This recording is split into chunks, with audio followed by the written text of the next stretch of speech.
Olá, filho do senhor Luiz Carlos e da dona Maria Luísa, natural de São Leopoldo, casado com Letícia e pai da Isadora. Ele é radialista, muito conhecido na cidade de São Leopoldo, principalmente no jornalismo esportivo, cobrindo a Aimoré. Hoje teremos uma conversa de peso com meu amigo e mestre, Luiz Fernando Fracasso. Seja bem-vindo ao Conversa de Peso. Muito Fracasso. Obrigado, uma honra estar aqui contigo, Jair. E aí, Fracasso, alguma trajetória já junto, né? Mas começar trocando uma ideia, falando para o telespectador do Conversa de Peso, como é que foi a tua infância, adolescência em São Leopoldo, aí para o pessoal saber um pouquinho, eram tempos bem diferentes, né, Fracasso? Era uma infância sadia, né? Eu tive sorte de pegar uma infância sadia, de brincar na rua, jogar futebol no chão batido, nos campinhos que tinha perto de casa. E ali a gente começou a desenvolver a paixão pelo futebol, principalmente, né?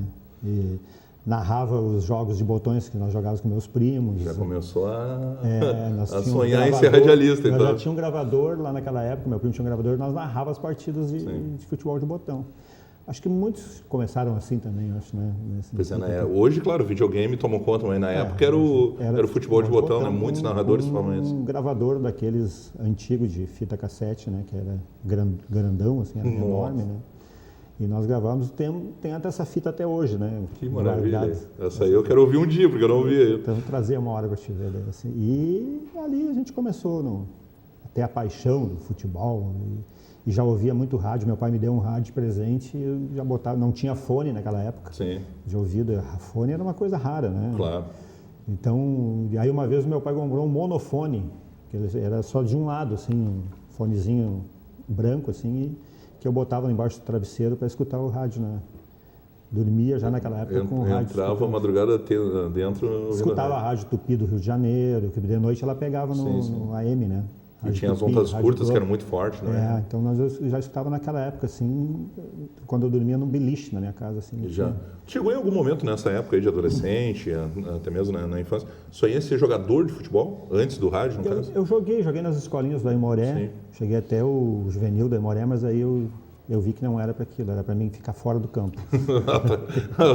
Do lado de fora das quatro linhas. Fora das quatro linhas. Treinava, na época, o treinador das escolinhas era Ademir Dietrich, olha só. Filho de um dos fundadores do Aimoré, né? O seu Emílio Dietrich. O Ademir era o treinador das escolinhas do Aimoré naquela época, então joguei muito com ele naquela época lá no Aimoré.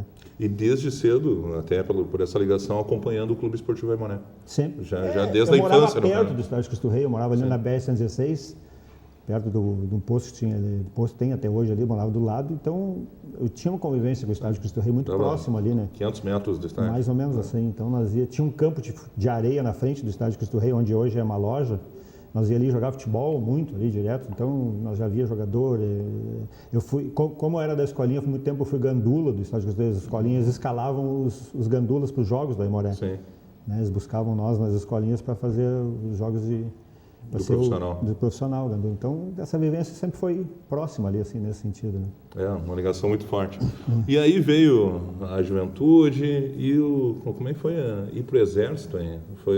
Tu entraste para fazer aquele um ano normal e acabou ficando, ou tu já tinha uma ideia de seguir carreira militar? Eu não queria. Não, de jeito nenhum, eu não queria servir porque eu acho que eu estava estudando, né? Então eu queria continuar.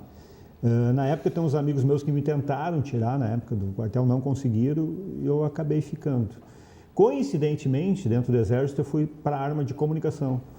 Olha só. Porque no Exército existe arma de artilharia, infantaria, cavalaria, comunicação, e eu fui para a área da comunicação dentro do Exército. Me qualificaram numa área de comunicação. Acho que já pela entrevista que tu faz, o perfil, eles vão destinando, né? Tem uns que são da área mecânica, área de motorista, na área administrativa, e eu fui para a área da comunicação.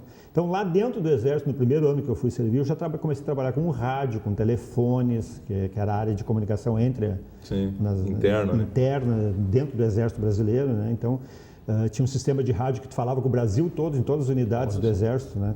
Tu coloca lá dentro da antena e aquele rádio tu fala com o Brasil todo. Espetacular. Então, coincidentemente, eu fui para aquela área dentro do Exército.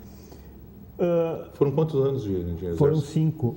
Chegaste a ser sargento. Daí chegando no final do ano, eu fiz o curso de cabo, que tu faz dentro do quartel, que chegando no final do ano, o capitão da minha bateria me chamou e disse assim, meu nome de guerra era Fernando, né? Ele disse assim, Fernando, eu só vou poder te liberar na última, porque o Exército libera em 3 turmas. A primeira turma sai em dezembro, a outra em janeiro e a outra em março só. Eu só vou te poder liberar em março, na última turma, porque a tua QM é necessária aqui, porque tu é área de comunicação, então tu tinha que criptografar mensagem, decriptografar mensagem. E não eram muitos que sabiam fazer isso. Aí eu disse assim, mas eu tenho uma proposta para te fazer. Eu tenho um curso de sargento lá em Bento Gonçalves. Tu tem que ir em janeiro agora já, isso nós estávamos em dezembro. Em janeiro tem que te apresentar lá um curso de sargento temporário. Aí eu fui para casa, falei com meus pais, disse, eu vou ir. Peguei e fui. Eu fui em janeiro, o curso terminou em abril, e em junho eu saí promovido a 3º sargento do Exército Brasileiro, daí, já da área de comunicação. E aí acabei ficando 5 anos dentro do Exército na área de comunicação. Mais uma vez lá, daí fui para a área de futebol, fui, né, treinador da seleção do quartel, aquelas coisas todas, sabe? Então, nunca me afastei dessa relação de comunicação e futebol. Bom, acredito que tenha sido uma época muito boa também, né? Porque eu não cheguei a ser militar, mas tenho tios, enfim, que foram e falam histórias maravilhosas desse momento. Principalmente pelas amizades, né? Sim. Pela amizade, companheirismo, eu digo assim, dentro do quartel. Isso transmite muito. Hoje, quando a gente vai lá, a gente tem um encontro todo ano dos ex-integrantes, então é uma coisa bem emocionante, bem pelo companheirismo que tu formou dentro do quartel. É uma coisa assim, o quartel, quem serviu jamais esquece. Foi nessa época que tu conheceste a dona Letícia? Foi depois. Eu saí do quartel em 92. Logo depois que eu saí do quartel, eu conheci a dona Letícia. E aí, está casada há quantos anos já? A gente fez 21 anos de casado e 25 entre namoro, noivado, essas coisas. Acabamos de fazer, na quinta-feira passada, 21 anos de casado. E dessa união surgiu a dona Isadora. A dona Isadora, que já fez 18 anos. Olha só. E está fazendo faculdade de engenharia ambiental. Que maravilha, hein? Um orgulho, né, para cá? Um orgulho. Eu acredito que eu não tenho filhos ainda, mas né?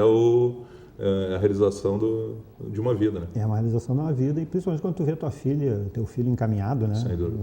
Numa carreira e já andando com os seus próprios passos. Aí a gente começa a dizer que a missão começa a ser cumprida, eu acho. Né? Acredito que sim. Bom, e aí depois saíste do quartel, casou, e o rádio, quando ele propriamente entrou na tua vida? Eu fui trabalhar na prefeitura. Olha só. Na área de comunicação. Também.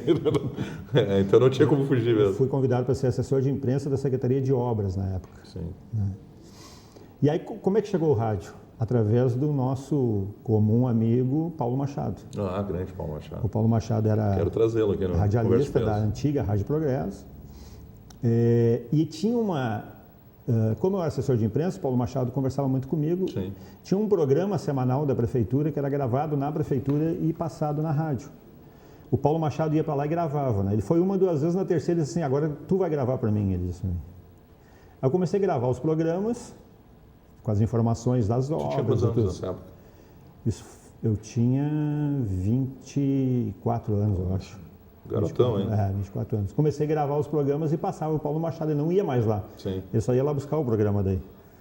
Tu começou a fazer esse trabalho? Eu comecei a fazer esse trabalho, porque ele me convidou para fazer esse trabalho e tal. Aí um dia o Paulo Machado disse, tu gosta de futebol? Eu disse, eu adoro. Então tem um jogo no domingo no Nacional, decisão do campeonato amador, era nacional, e não me lembro qual era o outro time. E eu quero te convidar para tu fazer a reportagem. E aí fui. Que desafio, hein? E aí foi um fato inusitado, até para os telespectadores se divertirem um pouco. Nervoso, né? Primeira jornada esportiva que tu ia fazer na tua carreira, garotão, com cabo, com fone. Na época era diferente, hoje é tudo microfone sem fio, barbado. Com tudo aquilo assim, né? A primeira entrevista que eu fui fazer com um jogador do Nacional, perguntei para ele assim, e daí fulano, e a tua expectativa para o jogo? Assim, nada a declarar. Arrebentou a tua entrevista. É jogador do amador. Sim, né? Nada a declarar. Pô, acabou com... O narrador, que já era mais experiente, até me lembro o nome dele, Vitor Ivo, o nome do narrador, né? Que ele mora lá em Tramandaí hoje, até ele disse assim, começou a rir no ar, né? Também. Não sei por quê. Desarticula a pessoa. E o comentarista era o falecido Luiz Carlos Santetti também, né? Que era um radialista tradicional. Então, a primeira entrevista foi marcante, né? E aí o jogador, né? Se fosse um jogador profissional ainda, né? Exato, que são meio marrento alguns, né? Nada declarado. Sei como é. Tive que me desdobrar para fazer E, uma entrevista. e ali começou a tua trajetória no jornalismo esportivo. Ali começou. A partir dali foi 1, 2, 3, 4, 5 jogos, até que fui convidado para ir trabalhar Quando terminou a minha parte de cobertura, me convidaram para trabalhar na Rádio Progresso. Como contratado, como funcionário da rádio. Fui fazer o curso de... Já era Rádio Progresso ou era Rádio São Leopoldo ainda? Peguei bem aquela época. É que, na verdade, assim, a história do rádio é o seguinte, aqui no Vale dos Sinos. A Rádio de São Leopoldo, a razão social era Rádio Progresso São Leopoldo. E a Novo Hamburgo era Rádio Progresso Novo Hamburgo. Como aqui chamava Progresso, lá se chamava Rádio São Leopoldo. Era uma mesma rede, né? Mesma rede, para não se debater com o nome, né? Mas a razão social era essa, as diferenças. Quando então o Grupo Sinos comprou o Canal 900 aqui de Novo Hamburgo... E aí transformou em Rádio ABC. Rádio ABC. O que fez a pessoal da rede que comandava? Levou o nome Progresso para São Leopoldo. E aí ficou Rádio Progresso. Eu peguei aquela transição ali, São Leopoldo, Progresso ali e tal, né? A São Leopoldo já tinha 5 quilos também de potência, né? Então levaram o nome da Progresso. E ali eu entrei na Progresso. Fui fazer o curso de radialista daí, né? Primeiro. Sim, lá na antiga FEPLAN. Antiga FEPLAN. Hoje é o CIP, né? Hoje é uma OCIP, né? Isso. E fiz o curso de radialista e aí dali foi anos trabalhando no rádio esportivo. Fiz muita cobertura a Rádio Progresso também comercializava muitos jogos do Novo Hamburgo. Ah, sim. Né, por muito tempo. Sim, chegaste a viajar pelo Brasil com o Novo Hamburgo, né? O Brasil disputava o brasileiro da Série C, naquela época não tinha Série D. Né? Só tinha Série C naquela época. O Novo Hamburgo disputou muito, viajei. E eu cheguei ainda a pegar essa época, naquele momento que estávamos juntos na Progresso, mas vocês contam muitas histórias mais antigas ainda. Que a rádio de São Leopoldo, era curioso isso, muita gente de Novo Hamburgo preferia ouvir a Rádio Progresso por uma identificação maior, talvez, contigo e com alguns integrantes da equipe, ou não sei exatamente qual era o motivo de críticas aqui que a Rádio ABC ou a Rádio de Novo Hamburgo tinha em relação ao Novo Hamburgo, e tinha muito torcedor do Novo Hamburgo que preferia ouvir a Rádio São Leopoldo. Né? É que assim, na verdade, o nome Progresso era muito identificado com o Novo Hamburgo. Ah, sim. Na época do auge... Ficou essa marca pela questão... No auge da Rádio Progresso Novo Hamburgo, ela foi Top of Mind. Nossa. Da revista Amanhã, que é a marca. Então, esse nome era muito forte, né? Então, às vezes o pessoal fazia muito por confusão, né, Jairo? Eu quero ouvir a Progresso, mas não sabia se era São Leopoldo, se era Novo Hamburgo. Muitos me perguntavam isso. Tá, mas vocês estão em Novo Hamburgo ou estão em São Leopoldo? Sabe? Então, mas essa marca ficou muito forte, assim, o nome Progresso ficou muito conhecido. Naquela época, quando eu me lembro que naquela época nós tínhamos um painel, um backlight na entrada de Novo Hamburgo, Top of Mind, na Rádio Progresso, naquela época, né? Do rádio AM, do auge do rádio AM. Tá certo. Depois do nosso apoio cultural, a gente vai conversar mais um pouquinho com o Luiz Fernando Fracasso, vai falar aí sim, já da parte moderna agora do rádio, das suas experiências, viagens pelo Brasil e, claro, desse novo momento também, trabalhando hoje numa web rádio, como é que está esse novo desafio. Vamos lá, vamos ao intervalo e já voltamos.